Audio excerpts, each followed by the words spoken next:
Почитувани, Македонија 5 години е заложник на Никола Груевски и неговиот авторитарен режим. Секој ден се повеќе се открива системот на заплашување, на манипулација и лажење на граѓаните на Македонија. Наместо решение за вистинските проблеми, Груевски фамилијата отчајнички се обидуваат по секоја цена да остават на власт. Изгубени во својот виртуелен свет, заборавија на волјата на народот. Во недела на 15 мај, Груевски ќе мора да се соочи со својот народ. Мислеше дека со тоа што нема да ни го даде градскиот стадион, ќе избегне масовно присуство на незадоволните. Јасно е како ден Груевски е исплашен од својот народ, но нема веќе бегање. Народот заедно со СДСМ во недела, во 20 часот, ќе дојде на протестен собир пред владата. Во недела народот масовно ќе покаже дека не се плаши од ВМРО-ските списоци, измислени црни сценарија и нивните тепачи и уценувачи.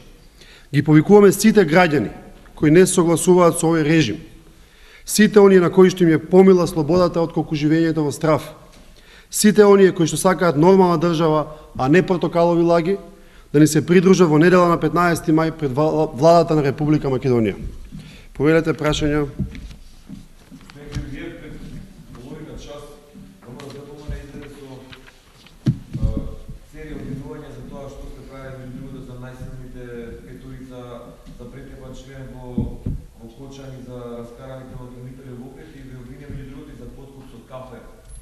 И за наводно искршени штабови местники.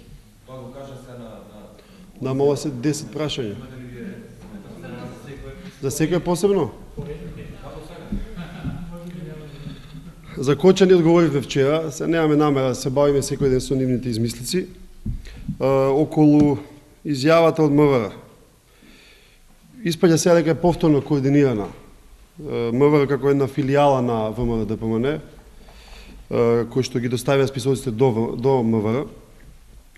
И тука се работи за внатрешпартијска работа, кои се нашите чувари на победата или чувари на избирачките кутии.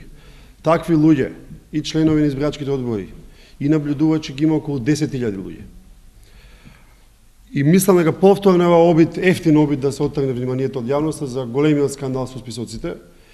Доколку разговара за криминал и криминално досија, најдобро било пред да излегуваат со партиски квалификации, министерката Гордана Куловска да каже кои се луѓето со криминално досие кои што стојат на листите за пратеници на ВМРО-ДПМН, а не да обвинуваат за луѓе кои што се внатрешпартиска работа на СДСМ. Што беше другото? Кафето. Кафето, да, точно е промотивен материјал, како што се промотивен материјал и за палките, и шеќерчињата, и сето останото. Ако сакате, ние делиме локум. Меѓу другото, да им го заблажиме малце овој период до 5 јуни на граѓаните. И од тоа кафе цело се да се пие, и јас во име на тоа кафе поканувам сега да одиме на брифинг и да испиеме кафето, ништо нема да се случи, немајте гајле. Дали тоа значи дека кафето нема да служи како материјал за подкуп на гласови? Кафе од 100 грама, ако мислите дека служи за подкуп на гласови, тогаш немам што да коментирам. Значи, промотивен материјал е на исто ниво како и за палките и шеќерчињата и сето друго што се дава како промотивен материјал. Дали вашиот изборен слоган ќе биде затворен? Нашиот изборен слоган ќе дозволите да го промовираме во недела, сите заедно. И се свиѓа бројот што сте извлечени на лични? Одличен е, 10-ка. 10-ка е најдобра оценка на факултет, 5-ка со 5-ка се паѓа на испит.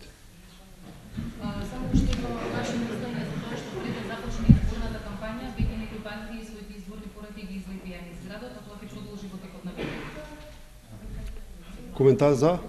За тоа што веќе се крши изборниот закон. Па мислам дека тие некои партии треба да ги кажеме со име и презиме. Таа е ДПМН.